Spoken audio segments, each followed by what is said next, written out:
Kali ini kita ingin berbagi pesan yang sangat singkat.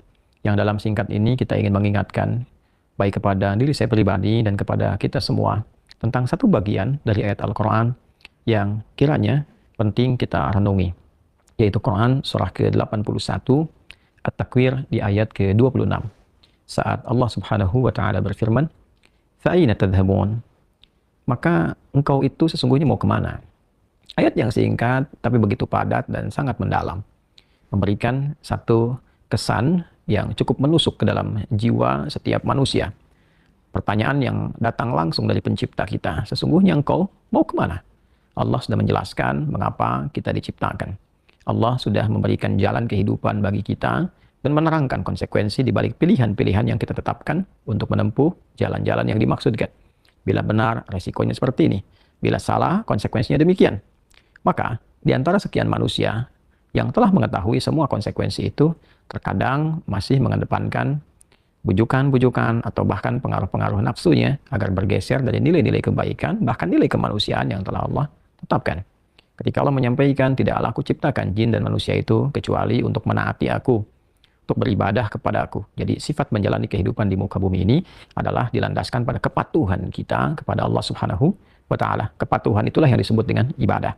Patuh, tunduk, patuh, bahasa Arabnya itu disebut dengan Islam. Jadi Islam dalam pengertian etimologi secara bahasa artinya tunduk, patuh, taat. Orangnya disebut dengan Muslim.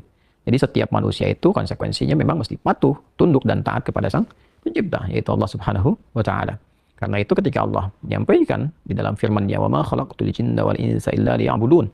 Tidaklah aku ciptakan jin dan manusia itu kecuali untuk menjadikan seluruh aktivitasnya agar menaati Allah Subhanahu wa taala, dijadikan sebagai ibadah.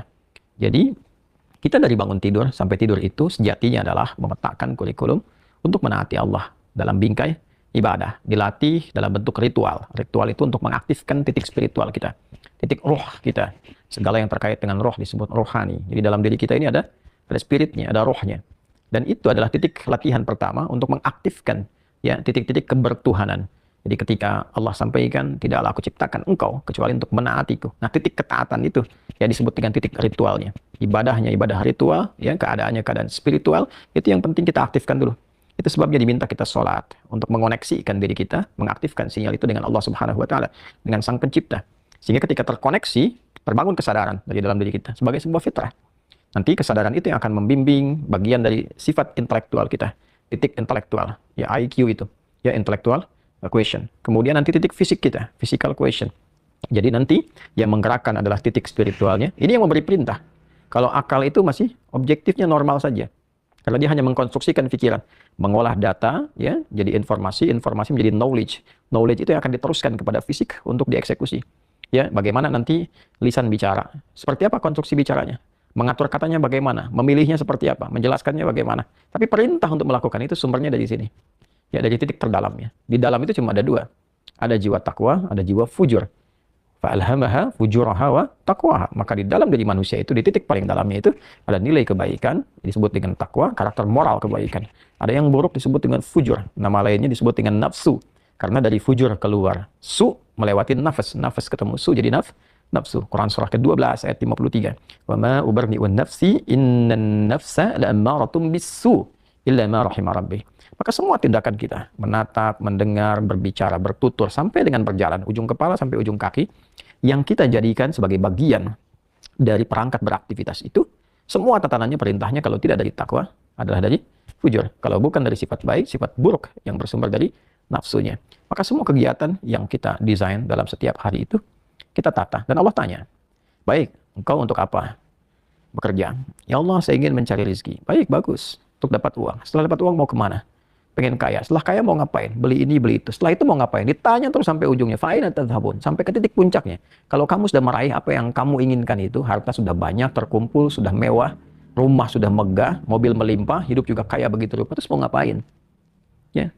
Maka orang-orang yang bingung pada akhirnya, dia mencari-cari ketenangan. Akhirnya balik lagi. Sudah kaya segala rupa, cuma cari ketenangan. Akhirnya balik lagi ke desa. Nyewa gubuk, nanam kangkung, nanam cabai. Terus kalau memang dengan seperti itu bisa bahagia, kenapa selama ini kerja keras mendapatkan sesuatu yang dikumpulkan? Balik ditanya. Kamu kedudukan pengen jadi apa? Terus. Yang di militer pengen dapat bintang. 1, 2, 3, 4. Kalau perlu, jenderal besar. Bintang 5. Setelah itu mau ngapain? Mau diarahkan kemana semua itu? Karena pada akhirnya semua bintang akan berguguran. Ya, wafat juga, meninggal juga. Kalau sudah selesai, purna selesai. Demikian yang punya ilmu, punya jabatan, macam-macam. Mau diapain? Ya, ketika semua titik itu mencapai pada titik jenuhnya, di akhir itu akan balik kan. Ya, jabatan purna, harta juga jenuh, ya. Nah, di titik itu kita disadarkan, ditanya, mau kemana? Maka dijawablah dengan jawaban yang sangat mendalam. Inni zahibun ila rabbi. Saya hadir. Yang terbaik adalah katakan, saya ini menyiapkan bekal untuk berjumpa dengan Rabbku. Itu jawaban yang paling indah. Jadi kalau ditanya, mau kemana hidup ini? Kata Quran jawab, aku menyiapkan bekal untuk kembali dan berjumpa dengan Rabbku yang telah menciptaku.